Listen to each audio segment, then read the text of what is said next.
course, one of my favorites, Washu. And of course, since this is from her perspective, she put me as her description. What can I say? She's awesome, you know. And oddly enough, in the television series, she had two superformed versions of herself, her little puppets, who would always come up and say that she was so great and so amazing, and it always made me laugh.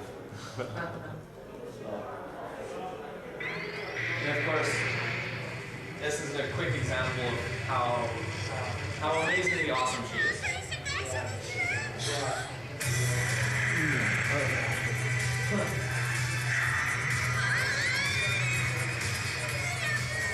Yeah.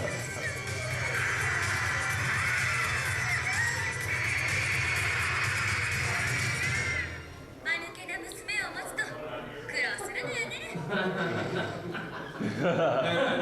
And for those who don't know the translation, or maybe if you've seen it before, she earlier in the series it was Ryoko who summoned that spirit, and it was her fault. And Washu comments of, being a mother and cleaning up after your daughter's messes kind of comment. And of course, this is from the first movie. And of course, in this scene, one of my very favorite comments is Sasami in the English sub, is when she says, I'm gonna throw up. They do that in the translation too. Yeah, it doesn't quite come over exactly the same though. So, and I think, yay! Of course, I'm gonna throw Kiyone in there, even though I'm sorry, she's a side character that happens to pop up in the TV series. Of course, she was first introduced in the Mihoshi special, which actually is a complete spin-off, and actually storyline-wise follows none of the accepted canon of all the producers and writers. It was just kind of one of those. Literally, it was a special. It was something thrown out there. But it introduced Kiyone, and they loved Kiyone so much, and she got such great praise because of that one special, that they decided to make her a permanent character in the TV series, or Tenchi Universe, as we know it. Wasn't she involved in the Tenchi? Yes, she was. 銀河連邦警察法第2546条修正項目第973項容疑者には自身に不利な事実を黙秘する権利および弁護士を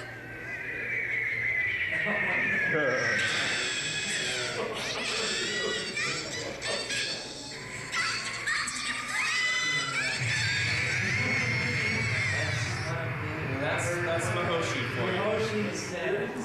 Once again, goes off to the concept that she just screws things up. Alright. Now, throughout all this thing, we've been referencing here and there to the different continuities, or as people know it as the canon. Okay? And there's a bunch of different versions. First, you have the Kagishima canon. Now, I'm going to spit these out pretty fast, so keep up with me. Now, the Kagishima canon includes the first OVA, the Night of the Carnival, the second OVA, okay, the third OVA, and about 4 or 5 mangas, like 12 doujinshi, 3 independent stories written by Kagishima, and also Tenchi Muyo.3, and a new series coming out that isn't quite out yet. It's a 13-episode OVA that is set in a different galaxy. It's confusing. Kagishima really starts to go off into outer space. But it's if anybody knows about Duel, which is another story that Kagishima has created, Duel is actually a spin-off of Tenchi Muyo. It's set in a different universe, in a different dimension, but it's kind of follows the same premise of the whole concept of like the light wings and so forth. And I know a few of the Tenchi characters make cameos, like near the. That is correct. I know near the very end. There's Kiyone, and I'm sure there's others elsewhere. So the most extensive storyline continuity is Kageshima's. Now, I'm kind of biased, and I prefer Kageshima's storyline compared to the others, probably because it's so extensive. Okay, the next is the Negishi canon. Now, the Negishi canon is the television series, Tenchi Universe, and the first movie and the third movie, along with a few manga written by... Yeah, this one that kind of confused me because sometimes, because I remember in the movie, although they say it's a continuity of the series, they transform into the battle uniforms like from the OVA, and it almost seemed like it was its own continuity. Where's that? There was a slight difference in the actual outfits, but the transformation, the battle uniforms were actually a device given by Washu. It wasn't the divine power of the Light Wings. So but the transformation is similar. You're correct. So the Negishi canon, I have to love as well, but it's not as extensive. Like I said, it includes the television series, which is a 26-episode series, the first movie, and the third movie. Not to be mistaken for the Hasegawa canon, which includes the first OVA, the Carnival, which is kind of like episode 7, and the second movie. So... And that has some nudity in it too. Oh, not much. I think every series has a little. Yeah.